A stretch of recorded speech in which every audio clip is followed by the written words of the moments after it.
유동성 장세임에는 틀림없으나 위험한 순간들이 찾아온다. 미국을 기준으로 제로 금리로 가는 게 아니라 3% 금리를 향해 가는 거예요. 그러면 주식 가격이 조정되죠. 미국도. 그게 조정이 되면 역시 세계적으로 조정이 됩니다. 지금 미국 경제를 좀 표현해 본다면 이중 쇼크라고 표현할 수 있을 것 같아요. 장기 국채 금리가 또 한 번씩 폭등할 수 있습니다.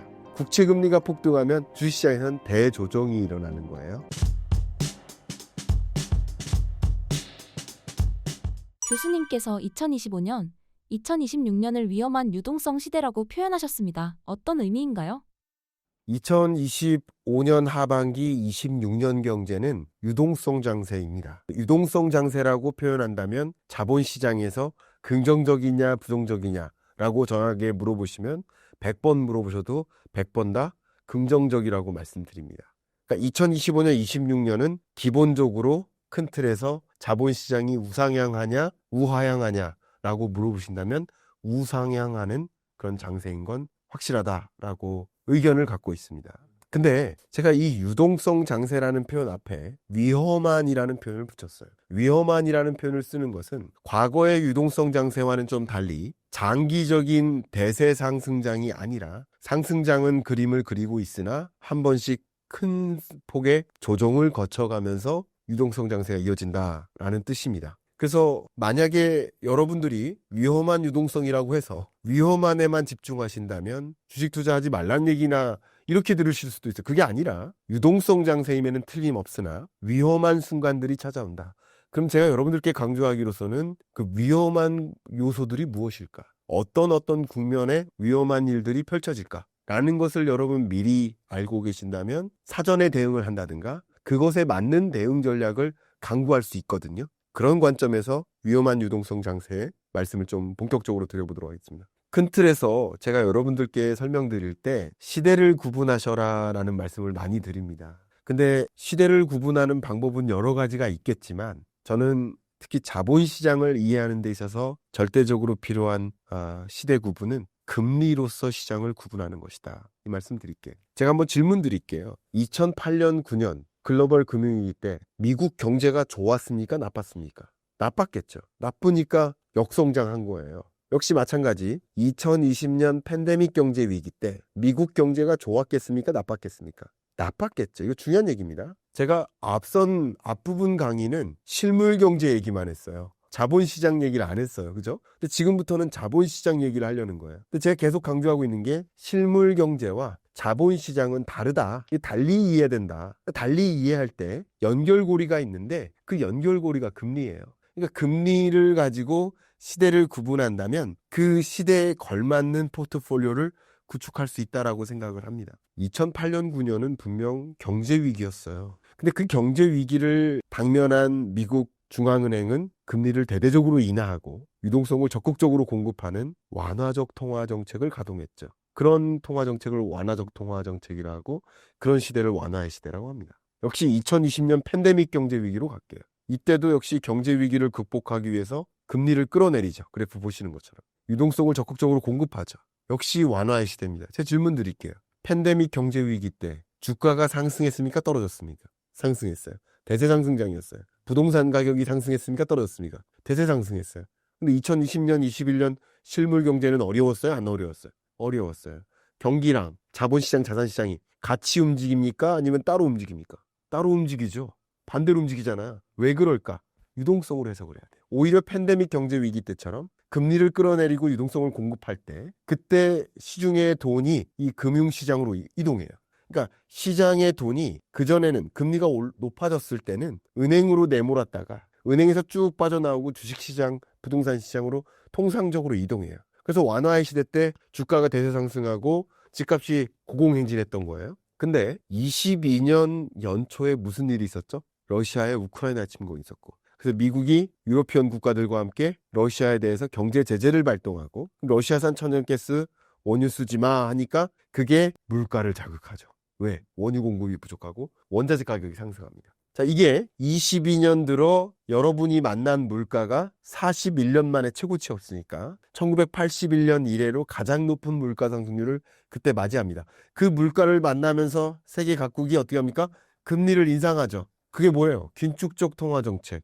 긴축의 시대였던 거예요. 자, 긴축의 시대 동안에는 제가 신사임당 그 당시에도 나와서 뭐라고 했냐면 증권사에서 저 정말 안 좋아했었거든요. 22년은 주식하는 해가 아닙니다. 왜냐하면 시장에서 돈이 떠나는 구간이다. 자이언트 스텝 연거푸 4번 하는데 어떻게 주식시장이 괜찮을 수가 있나요? 긴축의 시대에는 긴축의 시대에 맞게 대응하셔라라는 말씀 드렸었어요. 근데 작년 이맘때 신사임당에 출연해서는 뭐라고 했냐면 작년 이맘때 책이 피벗의 시대죠. 그러니까 피벗의 시대는 26년까지 유효합니다. 기본적으로. 이게 무슨 말이냐? 완화적 통화정책도 아니고 긴축적 통화정책도 아닌 그러니까 극단적인 긴축에서는 벗어나는 이게 통화정책의 방향을 바꾸는 이게 피벗의 시대예요. 다시 말하면 미국을 기준으로 제로 금리로 가는 게 아니라 3% 금리를 향해 가는 거예요. 26년 말까지. 그게 바로 피벗의 시대인 겁니다. 25년, 26년 피벗이 더 진전됩니다. 자, 이제 말씀드릴게요. 그러면 이 그래프 보시는 것처럼 미국뿐만 아니라 세계적으로 많은 나라들이 이미 적극적으로 금리를 인하해요. 근데 미국만 금리를 3번 정도 인하했다가 그리고 올해 들어서는 금리 인하를 못했습니다. 그 이유는 뭘까요? 관세 전쟁의 불확실성. 두 번째, 관세가 물가에 미치는 영향에 대한 불확실성. 그 두 가지 불확실성이 있으니까 금리 인하하는 여정을 계속 가져갈 수가 없는 거예요. 금리 인하했다가 물가 계속 올라갈 수도 있는데 그러니까 일단 지켜보자. 그러면서 금리 인하를 못했었다가 9월 FOMC부터 1년 만에 그죠?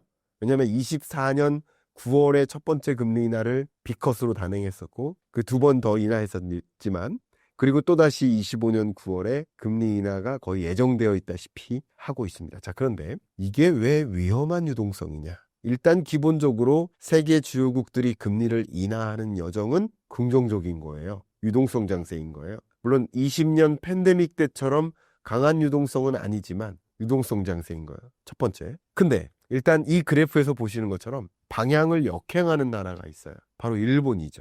일본은 금리를 1.0에서 1.5%까지 중립금리가 그거예요. 그 중립금리를 향해 금리를 인상하는 여정인 거예요. 그러면 미국이 B컷으로 금리를 인하하거나 일본이 추가 금리 인상 가능성이 또 제기되거나 할 때마다 또 한 번 터져나올 수 있는 공포감, 그게 뭐죠? 엔캐리 청산 공포감인 거예요. 미일 간의 금리 격차가 대폭 축소되는 과정에서 미국으로 나갔던 엔캐리 자금이 또 대거 반대로 회귀되는 거 아닌가.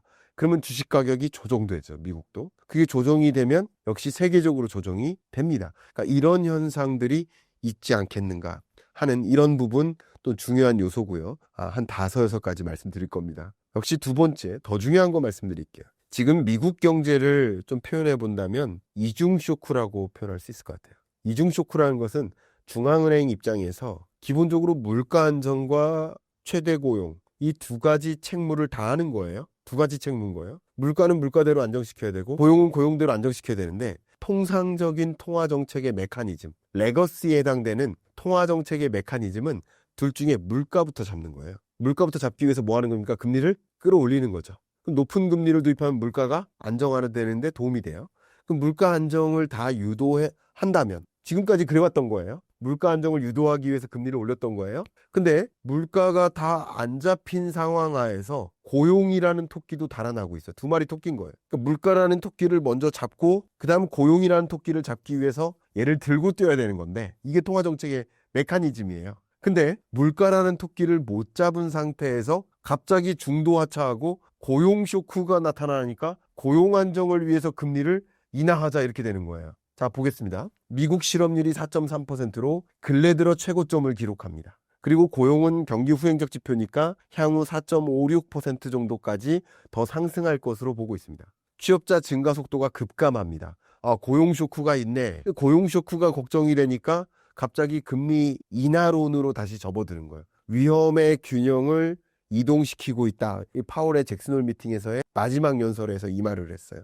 그러니까 물가 안정보다는 고용 위험에 더 신경 쓰겠다. 그러면 이 와중에 중요한 얘기, 그럼 고용을 챙기기 위해서 금리를 인하하는 거잖아요. 그게 마치 트럼프 행정부가 연준의 독립성을 침해해가면서 금리 인하를 요구하고 연준 구성을 쿠글러 이사가 나가자 미란 백악관 경제자문을 배치를 시키죠. 임시 FOMC 위원으로.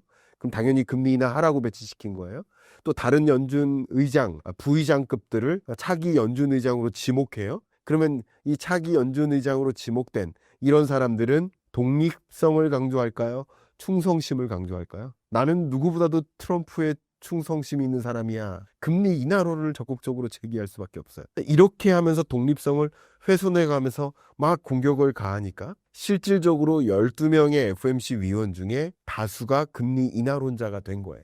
그러니까 이런 식으로 물가 안정을 유도한 후 금리 인하를 하면 좋은데 물가 안정이 채 유도되지 않은 채 준비가 되지 않은 상황 하에서 금리를 인하하는 거예요. 그럼 물가 쇼크 한번 볼게요. 보시는 것처럼 일단 오늘 촬영일 기준으로 내일 물가가 또 발표되고 그리고 내일 모레 SI 데이터가 발표됩니다만 생산자 물가가 튀죠. 그리고 PCE 물가가 튀죠. 근데 이것은 아직 관세가 채 반영되기 전 단계, 채 반영되기 전 단계. 그러면 그렇지 않아도 금리를 동결하는 것만으로도 물가 상승률이 고조될 수 있는데 여기서 금리 인하까지 단행하면 고용 안정화를 유도하면 고용 안정은 곧 소비 증진이 돼요. 그러니까 물가를 또 추가적으로 자극하겠죠. 그럼 무슨 일이 일어날까요? 2차 인플레이션이 가능하죠. 그러니까 지금 우리가 우려할 것은 물가 안정이 채 마련되지도 않은 상황 하에서 금리 인하를 단행하다 보면 다시 물가를 반등시킬 수 있는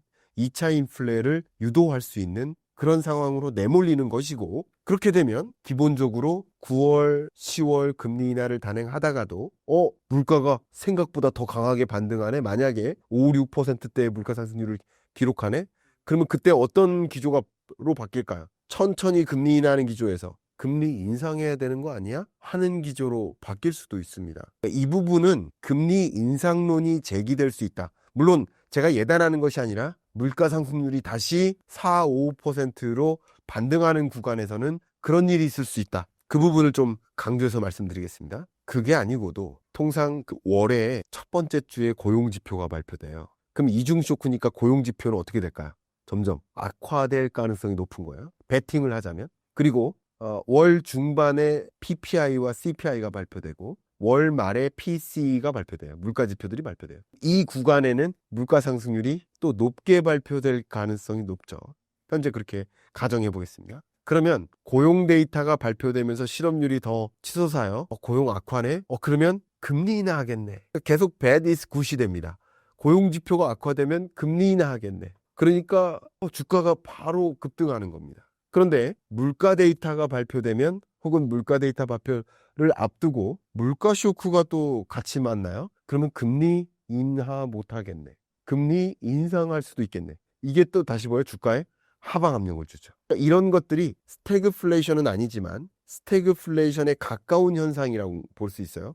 물가는 물가대로 오르고 고용은 고용대로 침체되는. 통상 이런 방향으로 나타나지 않거든요. 스태그플레이션 상황 하에서 통상 금리를 높게 유지해서 물가 안정부터 유도한 다음에 그 다음 고용 안정을 위해 달려가야 되는데 지금 통화정책의 메커니즘은 트럼프가 일방적으로 이 통화정책의 독립성을 무시하는 그런 종류의 움직임을 가져가다 보니까 위험한 유동성 장세가 된다. 여기에 한 가지 더해질 것이 연준의 신뢰감이 떨어지죠. 신뢰감이 떨어지니까 당연히 미국이 유동성 공급을 위해서 OBBBA법을 통과시켰고 그리고 막대한 국채 발행이 10월부터 단행될 거라고 볼 수 있는데 근데 국채 발행을 하더라도 국채 매입처가 충분하지 않아요. 그러니까 국채 가격이 더 떨어지는 거예요. 국채 금리가 치솟는 거예요. 그러니까 트럼프 행정부 입장에서 이게 굉장히 부담스럽죠. 여기에 독립성을 훼손한다. 그럼 독립성을 훼손한다는 것은 정부가 어떤 행동을 가한다는 거예요? 금리 인하라는 압박을 가한다는 거예요. 금리 인하 압박이 가해진다면 자연스럽게 시중금리 중에 단기금리는 하방 압력을 받아요. 기준금리와 맞닿아 있는 금리. 근데 시중금리가 떨어지면 물가를 자극한다고 했죠. 물가를 자극할 수가 있잖아요. 적어도 기대 인플레이션을 자극해요. 그럼 물가가 자극되면 다시 금리 인상할 수도 있으니까 금리가 떨어질 거라고 전망하면서 국채에 투자했었던 투자자들이 그 위험을 감당하고 싶을까요? 감당하고 싶지 않아요. 그러면 돈 더 내주면 그거 살게요 이거예요. 여러분들이 단기 채권을 예를 들어서 5년짜리를 산다. 그럼 5년 정산하고 또 5년짜리를 사는 것과 한 번에 10년짜리 사는 것과 뭐가 더 대가가 커야겠어요? 10년짜리 한 번 사는 게 더 대가가 커야 돼. 왜? 위험 프리미엄을 내가 지는 거예요. 그러니까 당연히 더 많은 이자를 받아야지만 장기 국채를 사는 거예요. 이해가셨죠? 근데 이렇게 연준의 독립성이 훼손되고 금리를 인하하라는 요건이 되지 않은 상황에서 금리 인하를 유도하는 이런 방식은 아무래도 2차 인플레를 유발할 수 있고, 그러면 당연히 기간 프리미엄을 더 요구합니다. 그걸 기간 프리미엄이라고 해요. 그러니까 당연히 기간 프리미엄을 요구하다 보니 장기 국채 금리는 안 떨어지는 겁니다. 지금 보여드리는 이 그래프가 통계학적인 실험 모형인 거고요. 실제 최근 전개되고 있는 장단기 금리의 흐름이 이렇습니다. 유사하죠. 단기 금리는 하향 안정화되고 장기 금리는 안 떨어지는 거예요. 물론 다른 요인들도 있어요. 국채 발행량이 많아지고 또 스테이블 코인이라는 국채 매입처로서의 기능을 확보하니까 단기 금리는 떨어져요. 장기 금리, 왜냐하면 스테이블 코인은 단기 국채를 매입하는 거거든요. 그러니까 여러 가지 이런 요인들 때문에 이런 스티프닝 현상이 일어나요.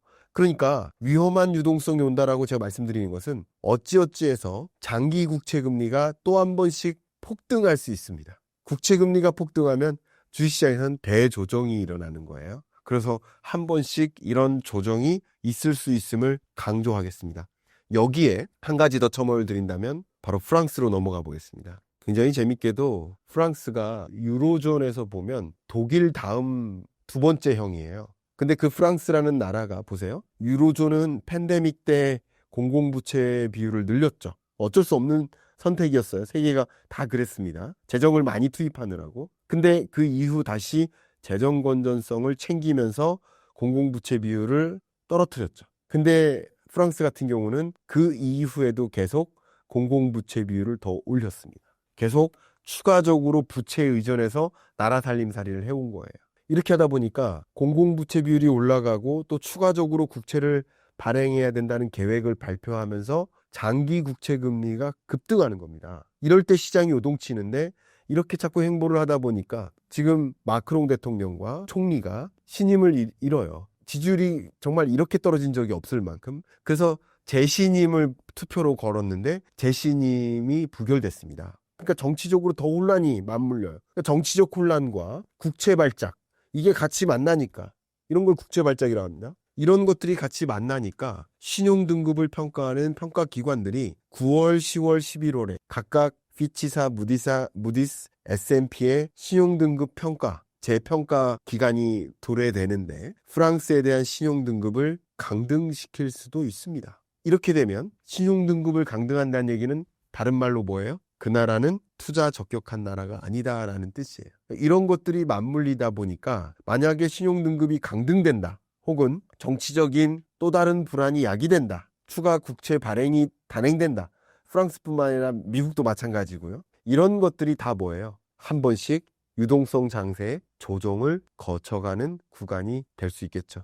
여러분들이 어떤 투자 의사결정을 단행하는 투자 방법은 여러분이 스스로 채택하겠지만 어떤 식으로 투자 의사결정을 하는지는 저도 모르겠으나 기본적으로 제가 22년 전망할 때는 주가가 우하향할 것이다라는 전제가 깔려 있었어요. 그러니까 조정이 있어도 추가 매수하면 됩니까, 안 됩니까? 안 되는 거예요. 그러니까 주식하는 애가 아니다라고 말씀드렸었던 거고요. 근데 25년 하반기 26년 경제는 유동성 장세니까 기본적으로 우상향하는 장세라고 가정하시는 게 좋겠다. 우상향이 아니라고 말씀드리는 게 아닙니다. 가끔 그냥 썸네일만 보고 저 사람 폭락을 주장하는 게 아니라 제가 다시 한번 말씀드려요. 우상향을 주장한다고요. 우상향을 전제로 깔지만 유동성 장세에는 유동성 장세에 맞게 움직이는 겁니다. 미국도 세계 많은 국가들이 감세 정책, 일본도 마찬가지예요.